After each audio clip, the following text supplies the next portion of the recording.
Statement வாங்கினாரு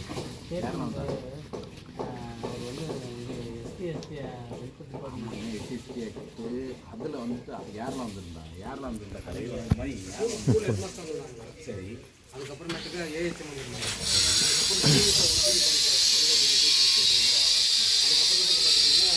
முன்னாள் பஞ்சாயத்து தலைவரோட பையன் அவங்க வந்து ஏன் ஸ்டேட்மெண்ட் வாங்கினப்பா அதுதான் இது கேட்டோம். அப்புறம் அவர் இருக்கார் பிரதர். ஆமாம் ஸ்டேட்மெண்ட் நீங்கள் ஏன் கொடுக்கணும் படிச்சு போனால் அவங்க அந்த ஹெட்மாஸ்டர் அவங்க ரெண்டு பேருமே ஷெட்யூல்டு கஸ்ட் பீப்புள் ஹெட்மாஸ்டர் ஏஹெச்எம்மும் ரெண்டு பேருமே வந்து எஸ்சி பீப்புள் தான். ஆனால் அவங்க சாதி இந்துக்களோட சேர்ந்துக்கிட்டு அவங்க ஒரு ஸ்டேட்மெண்ட்டு கேட்குறாங்க உட்காந்து. ஆமாம் அதான் அவனை வந்து எழுதக்கூடாது சொன்னதை எழுதலைன்னா சொன்னதை எழுதவே இல்லை அவங்களும் ஒன்று எழுதிட்டு இருந்தாங்க சொன்னதை எழுதலைன்னா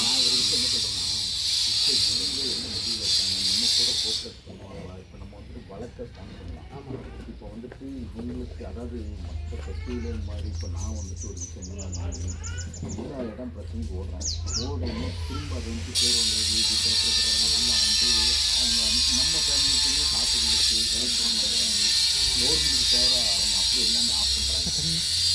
ஏன்னா ஒரு விஷயம் என்னன்னா ஆத்தூர் ராஜலட்சுமிலாம் வந்து தூக்கம். ஆமாம் ஆத்தூர் லட்சுமி தூக்கு தண்டனை வாங்கி அப்படி இந்த விஷயத்துலையுமே இப்போ இந்த தம்பிக்கு இதுவரை வந்துட்டு எஃப்ஐஆர் போட்டாச்சு இன்னும் ரிலீஃப் பண்ணிட்டு வரல. ஆமாம் அதான் காசு பண்ணி இப்படி வழக்கு வந்துட்டு ஹெச்எம் ஏஹெச்எம் சேர்மன்லாம் வந்து பேசுகிறேன் நான் வந்து ஸ்டேட்மெண்ட் கம்ப்ளைண்ட் பண்ணணும் நேரில் கூட்டு போய் எஸ்பி கிட்ட பேசலாம். ஆமாம் கரெக்டும் பற்றி எஸ்பி பண்ணி தேவைப்பட்டால் நாங்கள் எங்களுக்கு வந்துட்டு நாங்கள் எங்களுக்கு வந்துட்டு ஸ்பெஷல் பிரிச்சு தனியாக வேணும் அப்படின்னு நம்ம கேட்டு வாங்கலாம். இப்போ இவங்க என்ன மனநிலையில் இருக்காங்க? அவர் வந்து ஸ்ட்ராங்காக இருக்காங்க.